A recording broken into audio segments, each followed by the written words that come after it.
So I'm writing classification, or it could be regression.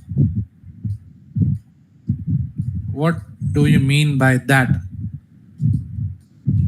I'll explain you. Regression.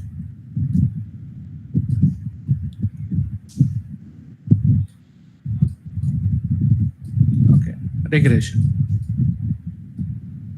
Now,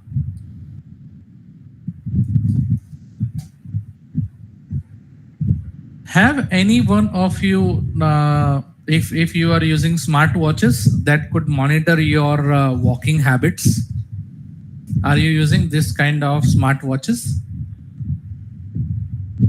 Any one of you? You might be using this, right? Most of us use. Okay. Now the idea is, so my smartwatch consists of an accelerometer MEMS sensor. So I have over here an sensor. So this is MEMS sensor, MEMS, or an accelerometer sensor like ADXL335 or something like that. Now what this MEMS sensor does is, so if it is a 3-axis, it will have X, Y, and Z. These are the inputs. And then you have the last column, which will indicate activity. Activity. Now I'm taking a very simple representation, okay? So the idea is like, if I have over here 0, 0, 1, I would say that this is a process when the customer is trying to climb the stairs. A simple representation for you, okay? What is next? If it is 1, 0, 0, you can have many combinations, okay? This is a very simple thing. I would say, you are seated or you are stationary. So I'd say you are seated somewhere.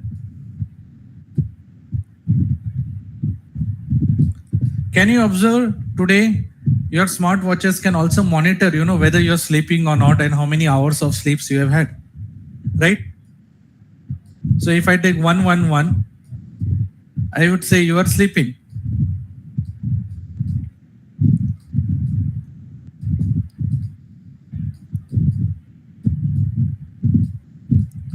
So here I'm going to get a sensor data, right? So sensor data is also a amplitude time representation. So when you talk about signal processing, signal may be speech, signal may be a signal coming from sensor, temperature accelerometer sensor like this. This approach may be also useful for vibration analysis, okay? Vibration analysis, VIV, right? So who decides this action? So it's we who label the data, right? We are the one who are supposed to label the data. So what do? We build our own smartwatch. So what a company may do, they may build their own smartwatch, a prototype. Okay. They may ask different users to perform different tasks. They may log the data and then they may manually label it. So what a classification task is now. So let us suppose once the model is trained on this data set with X, Y, Z, and ACT, any new combination 0, 1, 0 or 0, 0, 1, if this is the output receives from the smartwatch sensor, the ML model will try to classify, okay, you are climbing the steps. So this is something which is known as classification. If you search for some literatures and papers, you'll find out these are the kind of projects that basically students do. Take a small ML model, train it on different kind of sensors, okay, and then move ahead. So what we do is in classification, we try to classify the inputs in any one of the class. So climb, seated, sleeping. So this column should be categorical column. Remember this. This column should be a categorical column when going for classification. And here I have 3 rows. I have 3 classes: climb, seated, sleeping. So here the number of classes are 0, 3. Right? But if you try to include all the classes like running, seated, climbing, what else it could be? Standing, sleeping, the number of classes would be more and it will go to 0, 5 or 0, 6.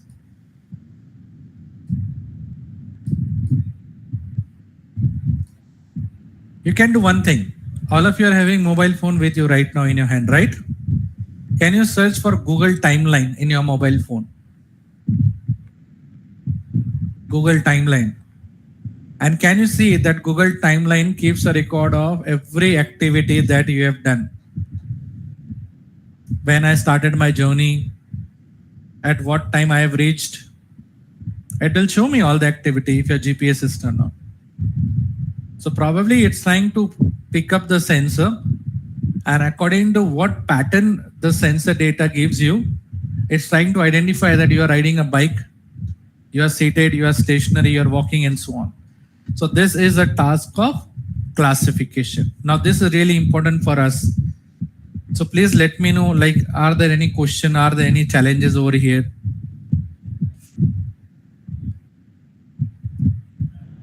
No challenges? Fine. What is regression? What is regression? Okay, let me try to put regression into this way.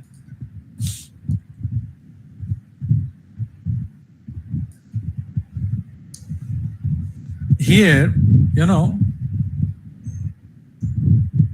let us suppose, I want to predict the electricity usage. So I have a data over here, electricity usage in kilowatt.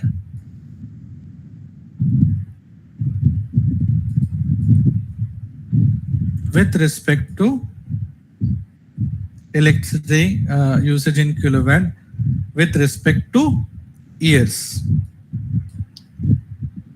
right? So this is 0 to 2, 2 to 4, and I don't have data from 4 to 6. But I have a data, okay, so this is years, okay, on y-axis, YRS. So I have a data, right?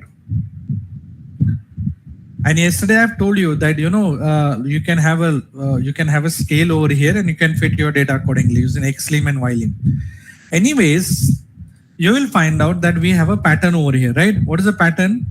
So in the initial years, we find out that the usage was less, but it has increased rapidly. So we want to train an ML model now, machine learning model or AI model, that should help us in prediction of what should be this kilowatt use or requirement in the coming years, 4 to 6 years.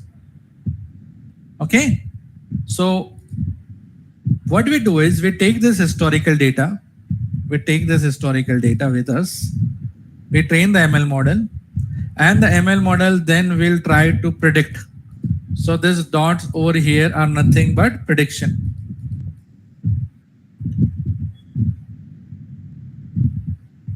Okay, fine. So in regression, we try to predict the number. So this may be a discrete number, or this may be, you can say a continuous time value. I hope this is clear.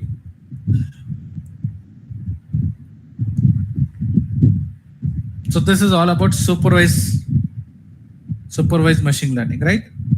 So in this case, for regression, what the table will look like? So table will be month,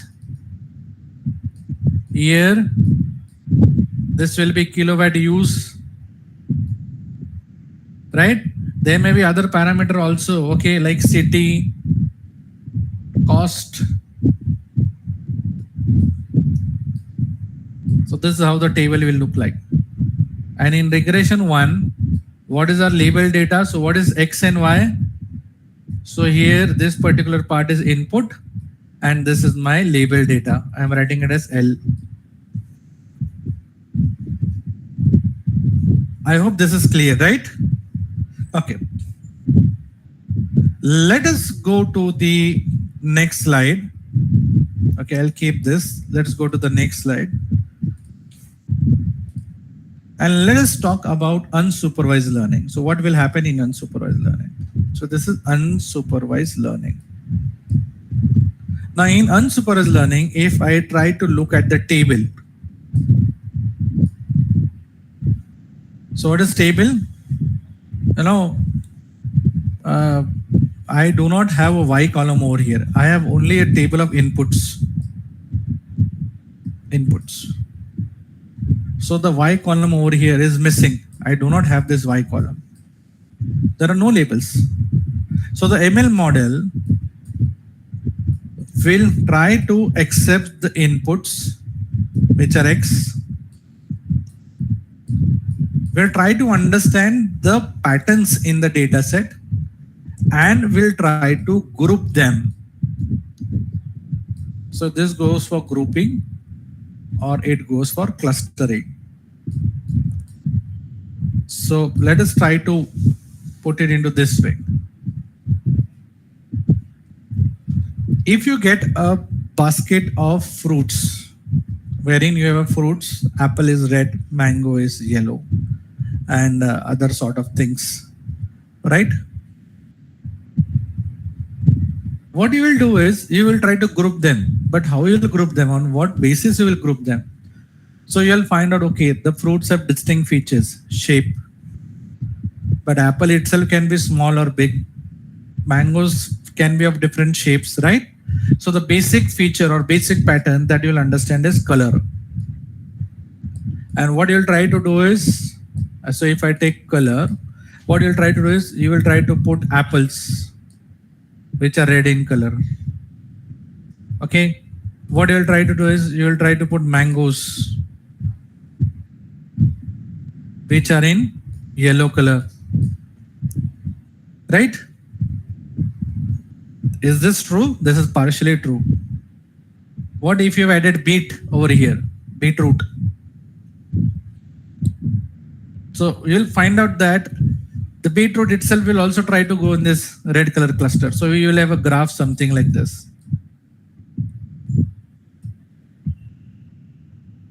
So when we go for a classification or when we go for supervised learning or unsupervised learning, we need to decide whether our data is labeled or not. If it is not labeled, the task will be of grouping or clustering.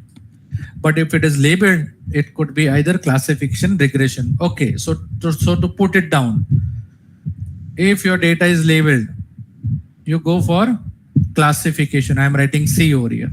Number 2, if your output data is numeric, data type is not categorical, you go for regression. Number 3, data is not labeled, you will go for what? Clustering or grouping.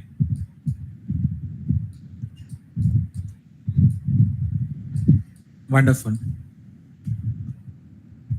You'll find out that we can use machine learning ML models as well as DL models. This is what is the basic idea about machine learning and deep learning. Now let's come to the main point, and the point is label. Okay, sorry, label. So if you talk about machine learning and deep learning will perform end-to-end learning, okay, by directly learning features and tasks from image and sound and all that, okay? Like, as I told you, it will automatically learn the feature compared to the machine learning model. So if you look at the difference, what difference you'll find out over here, this is manual feature extraction. And most of the time you'll find out that in machine learning, the data would be tabular. Okay, what about deep learning? It will automatically learn the features. And who is going to learn the features? So there are layers who will directly learn the features.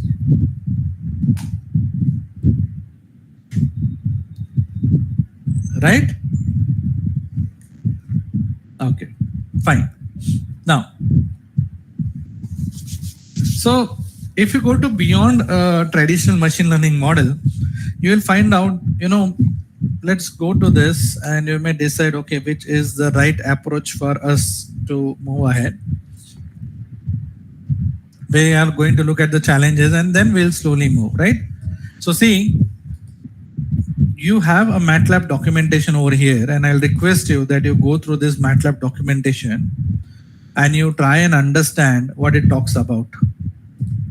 Okay, so you'll find out that it talks about what should be the right approach and how you should go for that approach. So if you click on read ebook, it will help you understand each and everything that we have just discussed right now. Okay, so you have things over here like your task is a prediction, identify, move, okay, uncover, announce, respond. Okay, so see, we are talking about this, the speech command recognition using deep learning. That's what we'll be talking about. Okay, that's what I want to talk about today. Tomorrow we'll talk about biomedical signal, that is ECG signal. I've covered this part, right? Now if you scroll down, there is a quiz over here, and then it tells us, okay, you can play this skill and you can see your results. Okay, I'm not going into right now because I have not introduced you different machine learning algorithms and all sort of things. Okay, so you have everything over here, and I'll just request you to go through this. Okay, so this is again the same thing. Here there's a speech data. Then, so if you read about this, the last one I'm talking about, feature selection. For a model to produce accurate results, you need to make sure it is using the right data. Feature selection is how you ensure your model to be focused on the data with most predictive power, right? So if you have a lot of domain knowledge, you can use machine learning and manually select the important features for you. We have talked about this, okay? If you have limited knowledge, you can try automatic feature extraction, and you can use deep learning approach, right? Now let's take an example. What signal processing people do. So signal processing will say all branches are now a part of signal processing. Speech to text, sensor coming, data coming from sensors like temperature sensors, accelerometer sensor. Mechanical engineers, electrical engineers want to test the vibrations associated with the body chassis or motors or sort of things. So what basically you do is, so people or engineers who work in this signal processing domain, they often require to transform their 1D signal to reduce the dimensionality, right? So what is the prominent way? So see, the prominent way is to convert your signal into 2D representations such as spectrograms. So this is a spectrogram. And this conversion highlights the most prominent frequencies of a signal. Let me zoom in over here and you look at this signal. So what it is trying to do is, if I have 3 speech words now up, look at the spectrum. Look at, so the upper one is the amplitude with respect to sample rate now, okay, or time, seconds. You look at, okay, you look at this. So in the bottom figures where you have this spectrograms and scalograms, look at this between 60 to 80. You get some, you get some color combinations over here, which is actually highlighting the frequency component present into the signal. Right? Look at this on. Look at right. And then there are a lot of things over here that actually You may have different speech signals. Now, what you can do is you can take the same approach. You can record your audios and you can build up an application like this. Okay, so please go and read this kind of approach. That will be easier for you, right? Okay. Now, coming to this part, I want to come to this part, okay? Before that, let's go ahead. Now, see, when we talk about ML model or when we talk about DL model, we should understand that there are challenges. Now, what are the challenges? The challenges are that you should have large amount of data. If you have large amount of data, you'll find out you'll get more features. The model will learn more features. You can extract features in case of machine learning. You need to label those data. Now, labeling of images, videos, signals, and thousands of such signals is a very, very time-consuming task. Someone can say, okay, I do not have large amount of data. What should I do? So you may think of transforming your data, augmenting your data, right? Or generating your own data and clubbing it with the data set available. Next, as I told you, machine learning approaches require, a lot of manual features extraction, and you have to be a person who have a knowledge of that particular domain. People move to deep learning, but when you move to deep learning, you have challenges. The challenges with respect to deep learning approaches: are we going to write our own CNN model, LSTM model, bi-LSTM model, RNN model?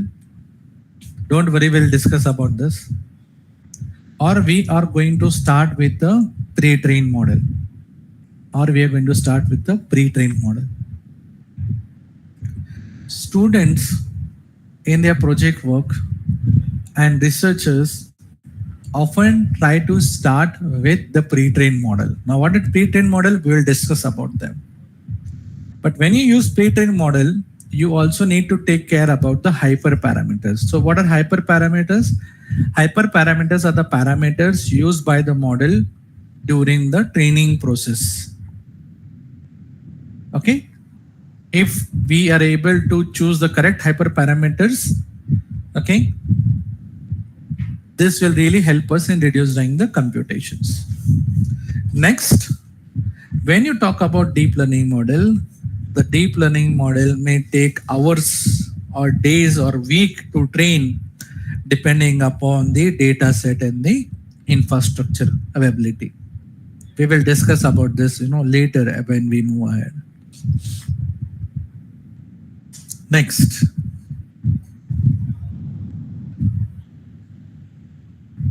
Where is this application supposed to be used? You build up your project. You want to share your project with the user, right? We are doing this for a user. A user may not be aware about the codes. So you need to build up a front end. So if you are using, for example, if you build up something and you want to build up your project and you want to deploy it on cloud, is there any flexibility to take this to cloud? What about web? Okay, can I share it to MATLAB users? What about code generation? Can this particular approach later on give us a code, and can this code be deployed in hardware? To tell you, MATLAB supports this approach. Now see, the deep learning approach and ML approach are somewhat similar. Okay. The first approach is to access the data. So data will come from files. They may come from some database, or it may also come from real-time sensors. Next, label and pre-process data. Labeling is an essential part. If you don't know labeling, or if you do not label your data, then you cannot go for the task of classifying either. So you can go and label the data, and MATLAB provides you certain apps to do that. And there is automation also available. Next, about pre-trained model. MATLAB provides you certain pre-trained model which you can directly use in your project implementation. Next, if there are models which take large number of time to train itself, large number of time to train itself, what you could do? See, the best thing is you should go for a system which has a GPU, right? So MATLAB has a parallel computing toolbox, and it automatically tries to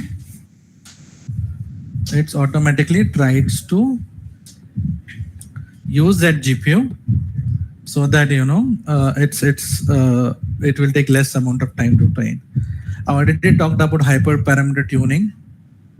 We have to talk about hyperparameter tuning later on. Tomorrow we will discuss about this, okay? And I've already talked about sharing the apps. Fine. Are we ready for hands-on, dear students?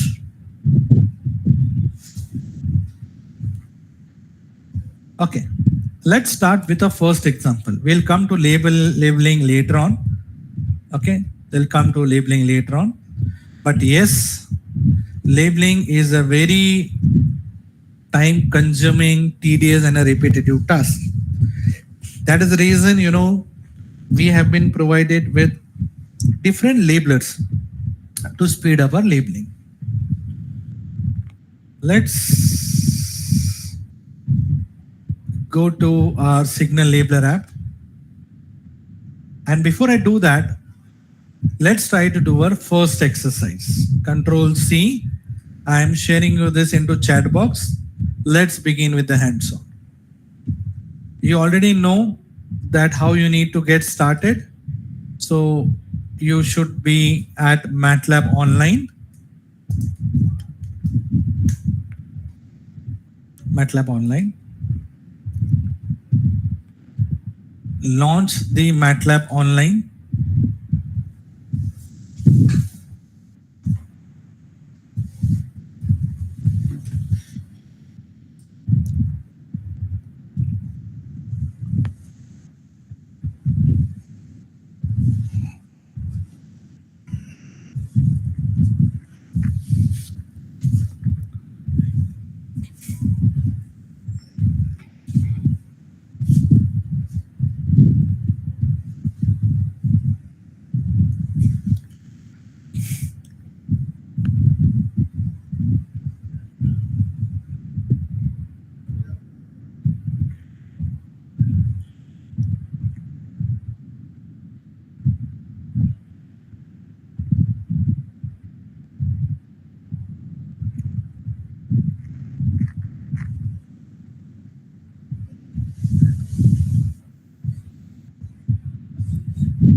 Okay, let me close everything.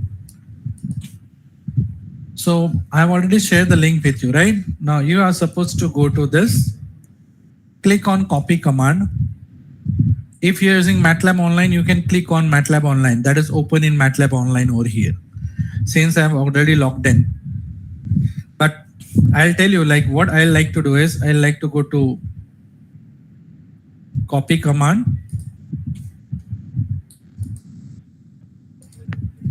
Control V, enter.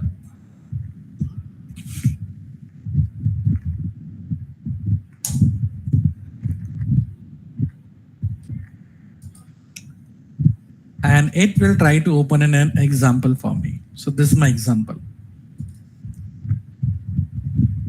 Are we all ready? Shall we move ahead? A quick yes or no will help me, okay? Because in this particular example, you're going to record your own audio. Okay. Thank you. Thanks. Thanks. Okay. You can do one more thing, like you can play audio from your mobile phone also. That's not an issue. You can use either MATLAB offline or online. Doesn't matter. Now see, we are going to use over here audio read function. So when we discussed about signals yesterday. I wouldn't say it's an audio signal. Okay, I will say it's a signal, right? It's an audio data, no doubt. This audio read signal will give us FS, which is sampling frequency and audio data. So for time being, what I'll do is I'll put a comment over here. So percentage sign will be comment. So we have commented this particular line, and let us execute this signal, this section. Okay, how we do that? So if you click on this section, see what do we get? We get over here the audio data, and we get over here the sampling frequency FS. Don't worry about what this audio data is. Okay, we are going to do a lot of things on it. Anyways, you can click on the documentation. Okay, and what you can do is you can actually try and get okay. So what it does, if you see the syntax is the MATLAB function reads data from the file and returns the sample data Y and a sample rate for the data. So what you get in audio data is the data present inside this signal or audio speech signal basically, and it also gives you the sampling frequency FS. Fine. Next, let's put semicolon. Let's remove this percentage sign and let's try to see if we can hear something.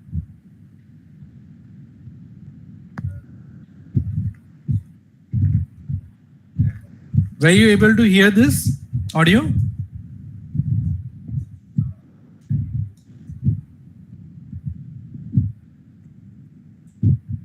Were you able to execute and hear this? I'll repeat this again, okay?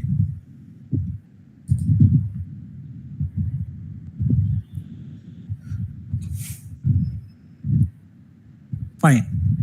So if you have an audio signal, right now it's an audio signal, okay? Tomorrow we will be working on ECG signal, wherein we have a signal collected from electrodes and stored in the form of either dot wave or dot MP3. So we need to play those files also, right? So we are looking at some function. So one function is sound SC function. So thus the sound SC function can be used to play the sound. Another way to play is it, you can use audio streamer, right? So it's very simple.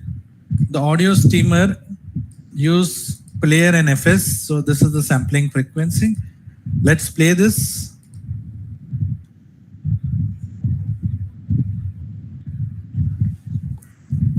Right?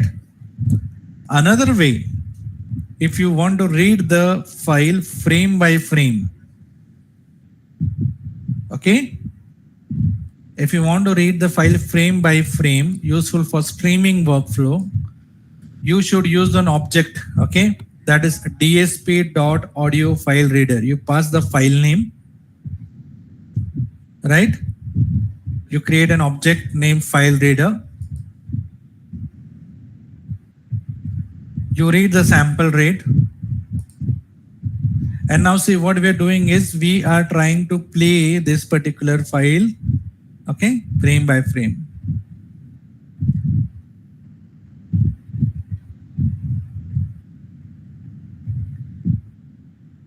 Let's do this.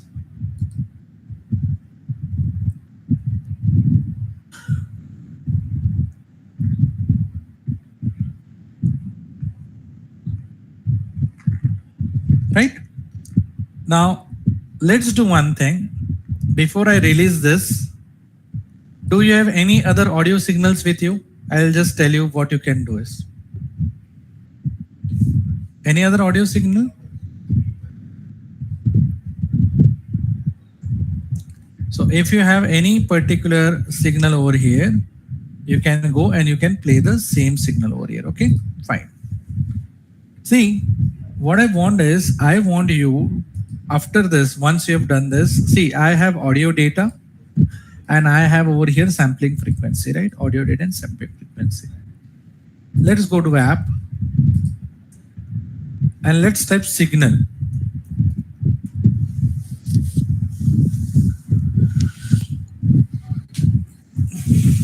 Let's click on Signal Analyzer.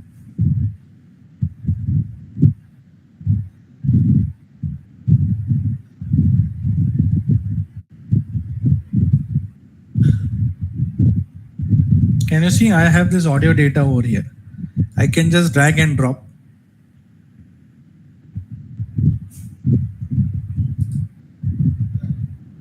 Are you able to see? That is how it looks like. So this was my sample data.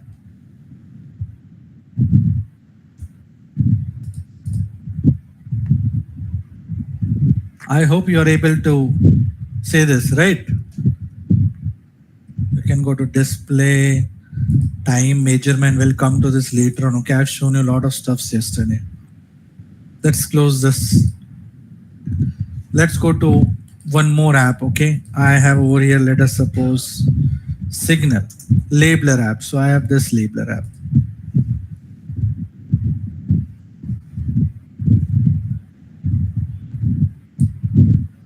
Let's launch that. So it's saying import from workspace, right? Import from workspace. This.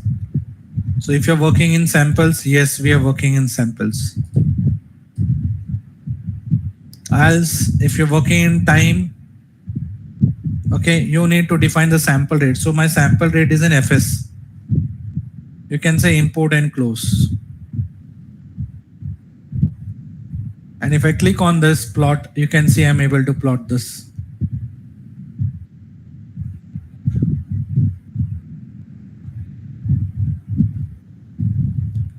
Now what you can do, you can start adding the label definitions over here. We'll come to this later on. This was just to show you. Now here you have an audio. So if I try to play from this, okay, I should be able to play it.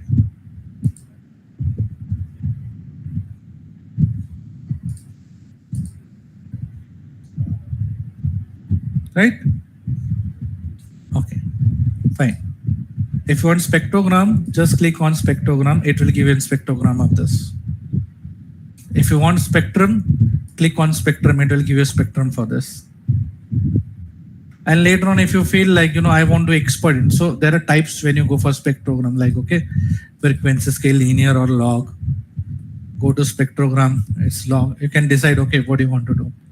Just to tell you that you can come over here and you can basically do this, okay? We are going to have an exercise for the Signal Labeler. I think this is done. So we should just close this. But before doing so, if you want to export, you can export this to workspace, file, and so on. Let's close this. And we are done with the first example. Let's close this. Any issues, any idea? Anyone facing any challenges?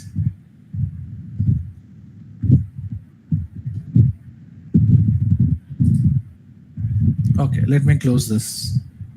Let me type clear and let me type CLC. Okay, so before we take a bio break of 5 minutes, okay, we want to work with this example.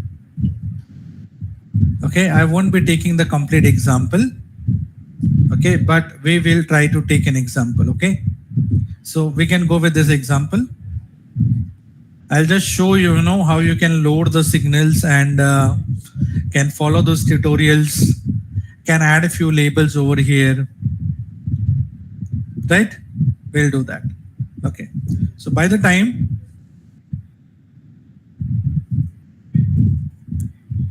okay, just try to look at this video, which is for Signal Labeler.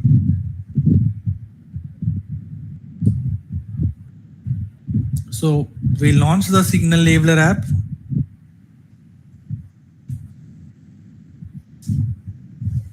We import the data from the workspace. So this is for ECG signal.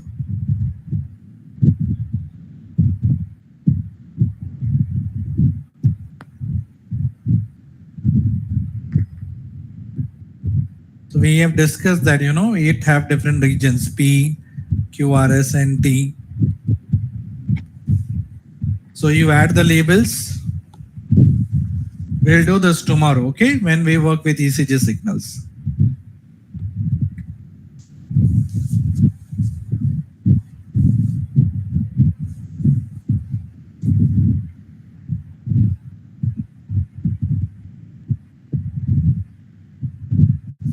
So you can zoom in. You start adding the labels, QRS. All right. Next, we will add the P region. Right. Now we want to add the peaks, P peak. Okay, R peak. Right. And T peak. So we can add the regions also. So see, R peak has been added now. We are adding P peak. You can look at the spectrum. Okay, and you can look at the scaleogram, and you can look at this QRS region. Now, if you have finished labeling the data for one sample, one EC sample, you may also need to do it for the remaining samples.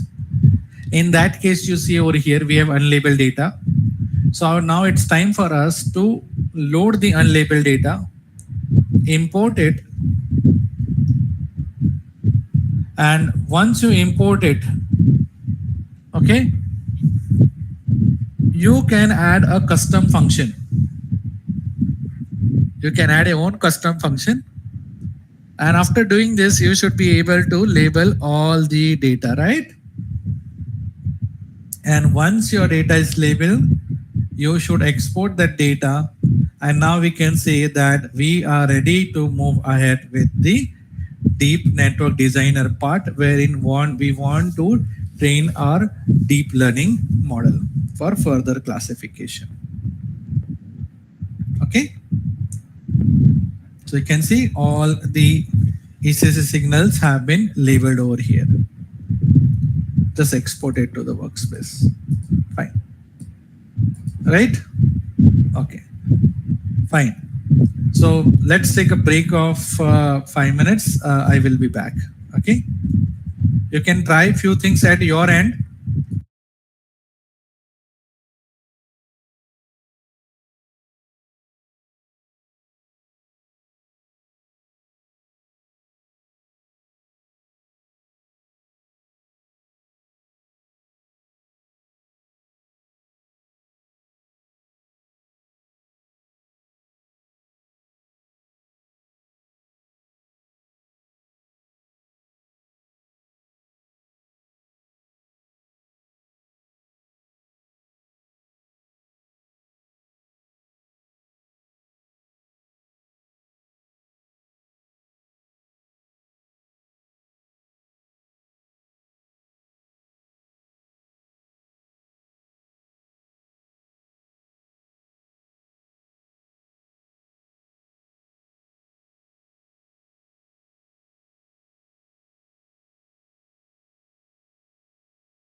Okay, welcome back, dear participants. Now we are set up to go for hands-on another part. So the first step is you acquire the signal, you pre-process it and label it. I've shown you how to label it. Third is to transform and extract the features. Fourth is to train the model, export the model, and deploy it. Right? So we are going to go through the steps. Fine. Let's move ahead. And let's try to understand that. Okay, before I go this, just let me know how many of you are actually aware about fundamentals of machine learning and deep learning. Can anyone like yes or no? At least you've heard about it.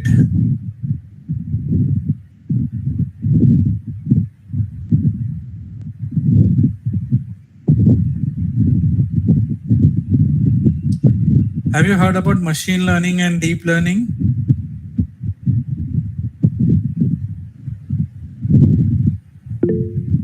Okay. Okay. If you are a third year or a final year student, that would be easy for you. Remaining class students, at least you can observe that what we are trying to do. Okay. I know like we are working with audios since this is for signal processing. It may take a while for you. When you practice it again, you will get to understand, all the fundamentals that we are talking about. Okay, fine. Thank you. Like most of you have answers that you are aware about a few things. Okay, now see, like we have an audience over here and the audience find it's difficult to understand that we don't know deep learning, but we really want to use deep learning.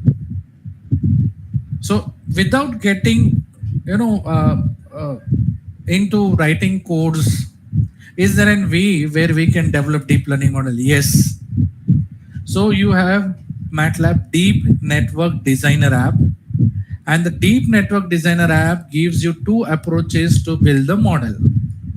What are the approaches? The first approach is to write the code, and the second approach is to build up the model interactively.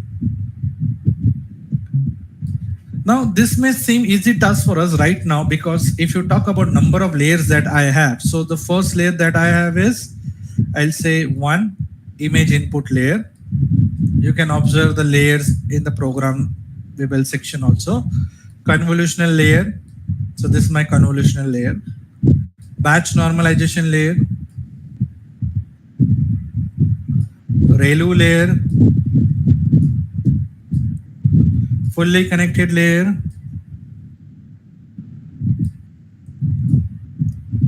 And a softmax layer. So what do you think? Which one will be easier for you? Either to write a code or to build a model interactively. So to build a model interactively, we use an app which is Deep Network Designer app. And if you remember, we have talked about this when we started the session.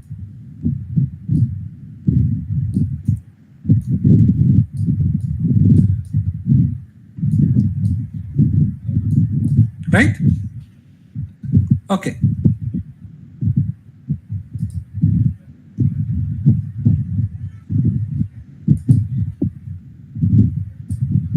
How to do this? To do this, we will launch a Deep Network Designer app, and we will try to understand that how easy it is to interactively build up the model. Let's try to understand this. So you have a library over here. So this is my library. We'll observe this. So you can observe, this is the library. This library consists of different layers. So you can see LSTM layers, you can see ReLU layers, batch normalization layers, and so on. And what we are simply trying to do is, we are trying to pull these layers. So if you are interested in, let us suppose, a batch normalization layer, you simply drag and drop it from here. So you have a section of layers over here, right? You simply drag and drop it from here. Fine. Okay. Once you have the layers, you try and connect the layers together, and you are ready with your model. Now, how to do this? So what we'll now do is we'll first try to load the Deep Network Designer app. We'll learn some fundamentals about the app, and then we'll go ahead and then I will talk about this data store and other stuff. Okay, I'll say discard. So dear students, let's begin our journey now. Let's go to an app. Let's click on Deep Network Designer app. Where you're going to find out the Deep Network Designer app? You will find out the Deep Network Designer app under machine learning and deep learning.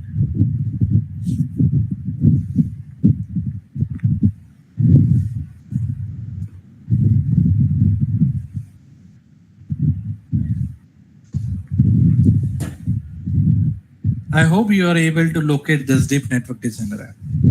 So what we can do with the help of this Deep Network Designer app? We can design the network and we can visualize the deep learning network and we can export it to use it, with our AI workflow. Let's launch the app.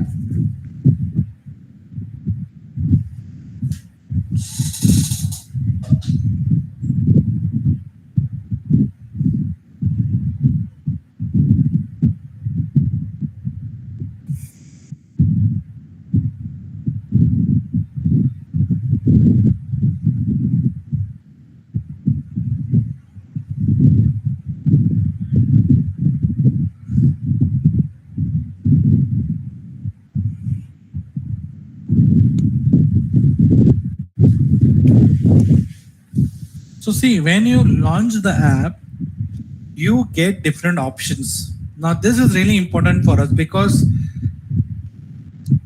theoretically it's fine, but when we want to use the tool, we should understand like what are the different things. Now see, if you want to do a project as discussed, you have options. Are you going to start with a blank network? Or are you going to do it from the workspace?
Okay. Sorry, dear students. Okay. So see, you have an option over here in Deep Network Designer app where you can create a network from blank. If someone else have trained the model and it is into .NET format or ONNX format, you can get it in the workspace, and from workspace we can import it. You can import it from the PyTorch and you can import it from the TensorFlow. Now, if you're working on images, okay, so there are different pre-trained models that are being available. You can look at the list of different pre-trained models. Anyone who is using MATLAB online environment will find out that there is no warning sign to any of the models. But if you're using offline version, then you need to click on this install. So if I want to use GoogleNet, I can simply open it and you will be able to view the GoogleNet. Don't worry, I'll be showing you this. If you click on efficient net B0, see, it gives you warning. And what is the warning? Network is not installed. Install this network using add-on explorer. You scroll down further. You have what? Sequence to label classification. Sequence to sequence. Now what we are interested in audio networks pre-trained. So MATLAB provides you different pre-trained models. What is this? YMNet, yet another mobile network. Vijajish. Then you have voice activity detection network. You have OpenL3 and you have Creepy. And you can see they are not installed by default. We need to install them. But before we go and use these networks, let's try to click on blank network. And let's try to understand, okay, how we can drag and drop the layers. You can see now, what do we have? We have an option over here that under the layer library, you have different layers under input, CNN, sequence, activation, normalization, utility, pulling, combination, object detection, resizing, and output, right? What you can do is, let's try to click on image input layer, drag and drop. Fine. So if I go back to my presentation, wherein I have this particular model with the layers image, convo, bash, ReLU, fully connected softwares, how I am going to design that. Okay. Okay. I have image input layer. What is next? I have feature learning layer. So let's click on convolutional 2D layer. Now I need batch normalization layer. Where should I search for it? So you have a search bar. You click on this batch normalization layer. You'll get a batch normalization layer over here. I am looking for a ReLU layer. So this is ReLU layer. Take the ReLU layer. I need fully connected layer. So go to fully connected layer. And then you search for softmax layer. Softmax layer. Search for this. So now it's time for me to connect the different layers together. So connect the layers.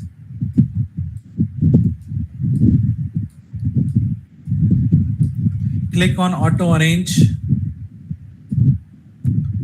And now you are able to see, okay, there are layers, right? If you click on each layer, you will find out over here the properties associated with the layers. Don't worry right now. We will come to this part later on. Tomorrow we have to do a lot of work on this particular app. Okay, fine. Now someone can say, okay, I have designed this layer, but how would I understand whether it is logically correct? So see, you have an option over here, which is analyze. Click on analyze and see if you run under any errors.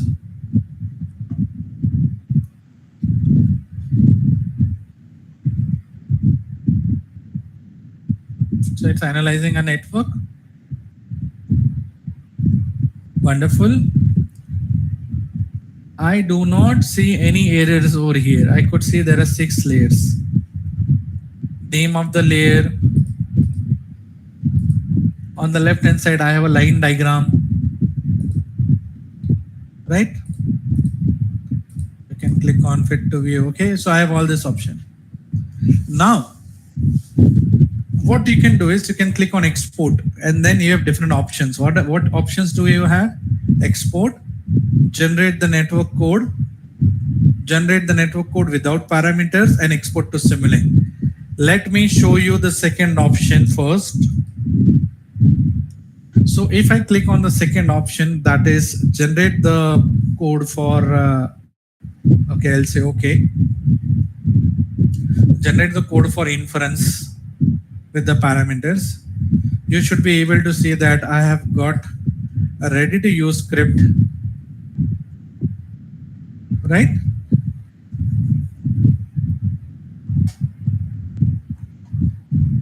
And if you feel like you want to export the model, you can go to your Deep Network Designer app, click on export, and simply export it to your workspace. Okay, any issues, anything that you are unable to understand, please let me know.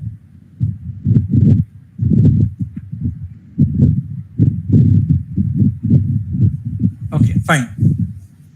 Let's move to other parts. Now, it's important for us to understand that how to create the image data store. For this, let me explain you. MATLAB provides you data stores. So depending upon your data, if your data is text,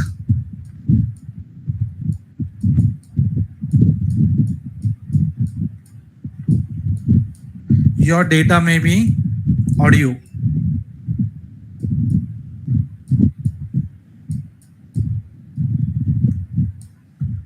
Your data may be images.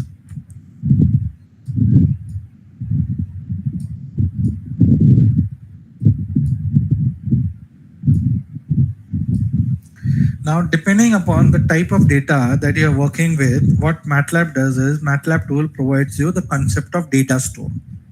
So what is data store? So in this case over here, if I want to create an image data store, because I am working with images, let us suppose I have a main folder. So this is my main folder. Inside this folder, I have subclasses, subfolders. That is Caesar salad, Capri salad, French fries, Greek salad, and so on. So this is food data set. So if you see, I have different classes over here. So over here, I have classes. So these are 1, 2, 3, 4, 5, 6, 7, 8, and 9. So I have 9 classes.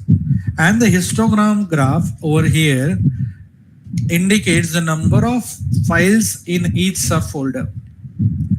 So what image data store is? So image data store actually points to the data set. So it acts as a metadata, right? So the first step is like, once you acquire your data set, you create an image data store, you view the histogram chart just to understand whether the data set is balanced or unbalanced. What do you mean by balanced? Balanced means that there are equal number of samples or sample files in each class. What is unbalanced? Unbalanced is that the number of sample file, okay, the number of sample files are not same, okay, in each class. So then it depends upon us, okay? It depends upon us that what we are supposed to do is that we are supposed to balance the data set and then move ahead. Okay, I think this is sufficient enough to explain the concept of data. So we'll go ahead and we'll try to see how we can do. Okay, now what we are going to do over here. See, we have audio data set, right? We have an audio data set over here, right? Instead of sending the raw signal, here we'll use time frequency. So we will use a scaleogram, plus we will use CNN. So what is CNN? So CNN is convolutional neural network, and it is basically used for the classification of images. Now, since the raw signal has already been represented into time frequency, and for each sample, it has been saved as an image, we can directly use time frequency plus CNN. Now, this is one approach. Another approach is to, instead of using CNN, if we could use pre-trained model. So I'm saying we can use pre-trained model for audio signals. So what are these pre-trained model for audio signals? They are already there. I have shown you. They might be Creepy, VGGish, YMNet, OpenGL, and so on. Let's move ahead.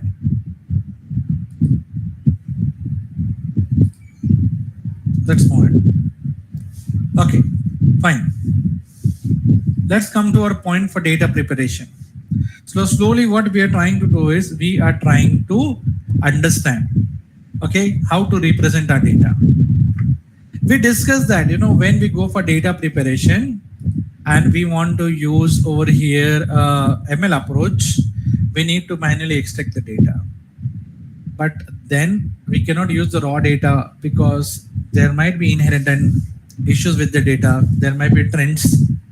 So we need to retrain it. There might be noise. We need to remove the noise.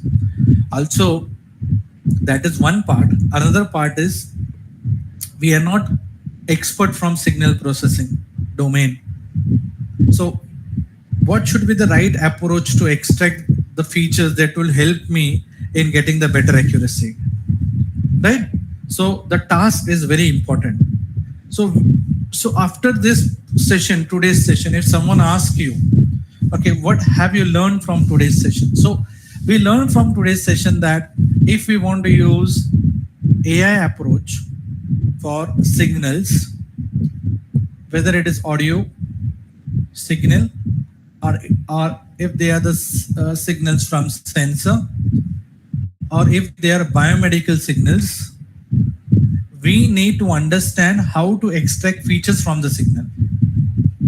And to do this, there are different approaches. What are these different approaches? The approaches are, as I told you, even we have discussed yesterday, I have time domain features. So I started with this peak to peak, peak to peak, average, signal envelope, and so on. Another one is the frequency domain approach. So when you go to frequency domain approach, you talk about bandwidth of the signal, okay? You talk about the spectral statistics like zero crossing rate and all other sort of things, okay? Next, you have domain specific features. I'm taking domain specific features ahead. We will drop this right now because I assume most of you either from second year or third year may not be aware about certain fundamentals. But yes, you may learn some domain specific features with respect to music signal, speech signal, signal coming from sensors, and biomedical signals. They have their different specific features. We are interested today in understanding the time frequency features. And as I told you that you can use either short time Fourier transform, or you can use wavelet transform, you can use constant Q transform. There are many ways to actually represent the raw signal into time frequency features. Now, what approach we are going to use is, we are going to use the approach number 4. So this is the approach that we are going to use, time frequency approach. So if someone tells you, okay, what basically you did, so we tried to capture the raw data. The raw data was in the form of .mp3, .wav, .flsc or any other format. We represented that data into time frequency features using the techniques short-term Fourier transform or wavelet transform or any other transform. So that is how we are going to extract the features. Okay. Next, how does this features look like? So someone who is from final year right now, okay, is thinking of, like, I am aware about certain features in frequency domain and time domain. So when you talk about frequency domain, I know that signal can be represented, okay, in power spectrum. And when you talk about power spectrum, you might be interested into bandwidths. You're looking for some spectral statistics, you're looking for basic harmonics, or you look for octaves. I have not listed all, but I have listed few. When you look for time domain, you may be looking at, okay, what about the number of peaks? What about the highest peak and the smallest peak or the lowest peak? The signal patterns. I understand, okay, or to detect the change in point, the envelope cover, there are so many features. So if you're a final year student, you may think of taking the approaches. One approach would be signal extracted into frequency domain parameters, signal extracted as time domain features, signal extracted as time frequency features, and so on. Now, slowly, like, we are reaching the point where we want to represent our data. Okay, so in TF,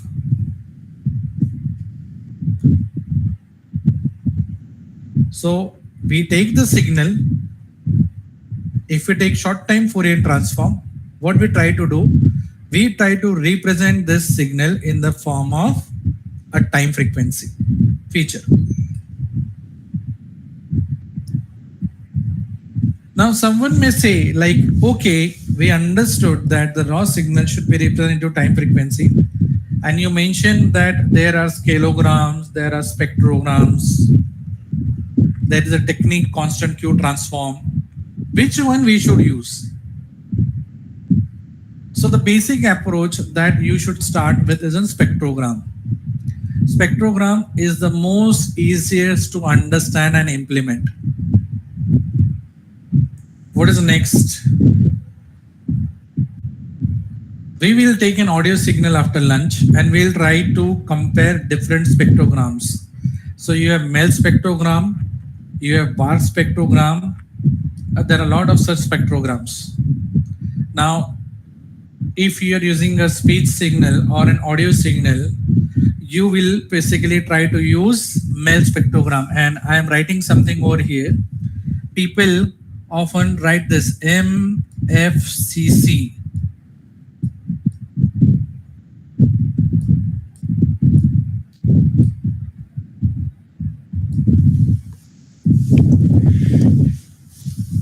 They look at the full form of this after lunch. Okay. So they will say, okay, let's extract MFCC features. Fine, we'll talk about this. When can we use wavelet scaleogram? Now see, if you have got a signal which is non-periodic, yesterday we have discussed about periodic and non-periodic. Our choice would be scaleogram. And if you are working with low frequencies, so if you have an ECG signal with you,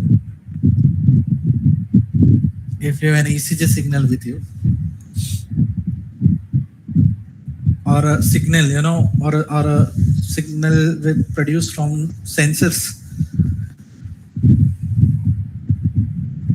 then what we can do, we can go for a constant Q transform, which gives you better resolution at low frequencies. Anyways, see, you can choose all the different approaches. So as I told you, like if you're a final year student and if you get a speech signal or audio signal and you want to classify those signals, you can either take basic spectrogram, You can take MEL or bar spectrogram. You can go for wavelets kilogram, constant Q transform, and in your findings, you can show people, okay, which approach is best for what type of signal. Fine. Okay, let's go ahead.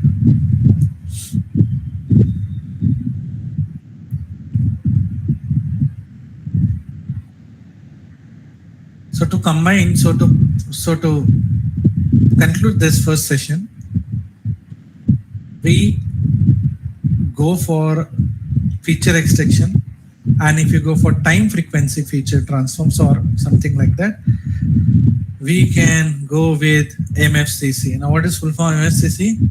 MEL frequency septal coefficients. You can go for GTCC, pitch.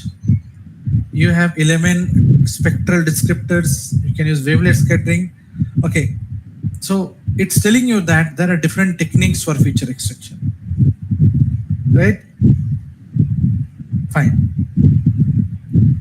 So before I conclude, okay, fine. Before I conclude, let's cover a few more things. How do I select the right model for my application? We'll talk about this, okay? But remember, we should have enough data.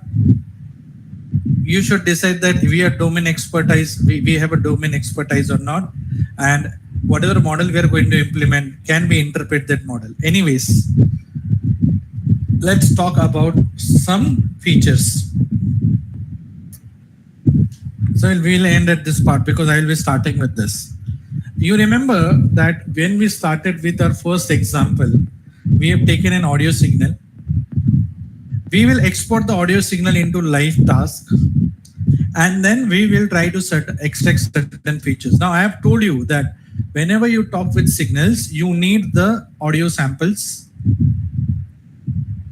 and you need the sample rate. Here in the next part, you can specify the windowing technique. Now, if you are a third year student and if you have studied DSP, okay, you will recall a few, what you can say, windowing technique. So I'm talking about this Kaiser window and so on. Those who are not aware about this, remember, we will keep this as a default. Let's keep this as a default. And how to use this, I will talk about this. Okay, so the step one is to read the data. We should have FS. Next is to go for windowing technique. Now see, depending upon what windowing technique you want to use, you can go with different features. And I told you the features may be spectral features, Bach spectrum, MEL spectrum, septal features, MFCC, GTCC, spectral descriptors. Okay, how many spectral descriptors you have? So you have centroid, crest. Okay, let me take a different color for you. Okay, I am talking about this spectral descriptors. So see, I have 1, 2, 3, 4, 5, 6, 7, 8, 9, 10, 11. So I have 11 spectral descriptors. You can choose any one. If you are interested into periodicity features, you can select, periodicity features. And later on, what you can do is you can compare these features, export this feature. Okay, look at the code and can use the same code for other samples also. Right? So here we have the extract audio feature task that will help us to build up the pipeline. Right? So we are building up the pipeline to extract the features, right? This will help us to build up the data set for either ML approach or deep learning approach. So if you go for spectral descriptors and periodicity features, okay, you will say, okay, now we have some numeric data over here. So we can go with ML approach. For MFCC also, you can go for an ML approach, but anyways, by doing this, we'll get a data set and you can use ML or DL approach over here. Right? Fine. We will try to conclude the session over here. And when we come, we will start working with these examples. Okay. So what we are going to cover, we are going to cover that if you have a sample example, how does the wavelet state form transform look like? How does the constant Q Gabor transform looks like? Okay. We will have a whale song. We'll look at it as a spectrogram for short time Fourier transform. We'll build up the pipeline, and then slowly we will build up a deep learning application. Okay, so the second session is going to be complete hands-on. Depending upon the feedback what I have got from ma'am from yesterday's session, I have tried to start with fundamental step, and I was pretty slow today. Let me know if there are any challenges. I'll be happy to cover those, answer those questions to those challenges in the second session. I think, ma'am, we can conclude the first session.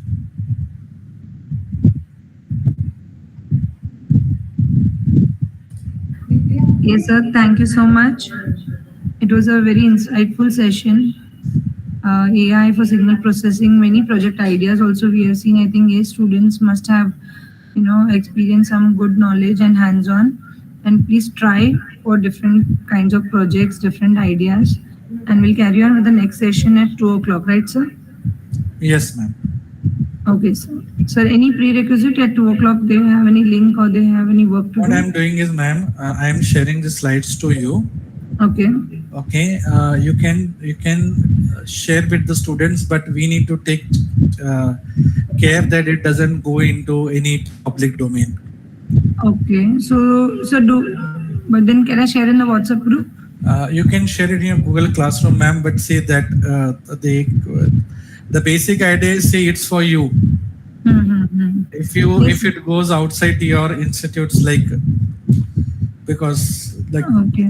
Like what I'm. But then is it a free file to download or anything then? No, I'm sharing you this particular PDF, ma'am. That's not an issue. I'm sharing. I'll share it in the Google Classroom. You share it in the Google Classroom, and dear participant, I will request you. This will help you in later on building the projects, the entire workflow. My request is, please do not share it. Yeah. Because it has taken a lot of time for me to build up this particular slides. Yes, all participants and faculties, since this is an initiative, means it's a college license and sir is helping out so much. So please take care that do not share this file outside and use it for your project work only. Otherwise, we need to restrict sharing the file.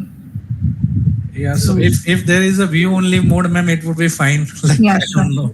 Sure, I'll check out, sir. I'll check out. Yeah, but anyways, like faculties, you can share it. At least they can use it in your classrooms also. Sure, sir. Okay. Okay, I'm sharing the slide right away, ma'am. Okay, sir. I'll share. Okay. Yeah, participants, you can have your lunch break and we'll resume back at 2 o'clock. Thank you, everyone. Thank you, sir. Thank you, ma'am. Yeah, thank you.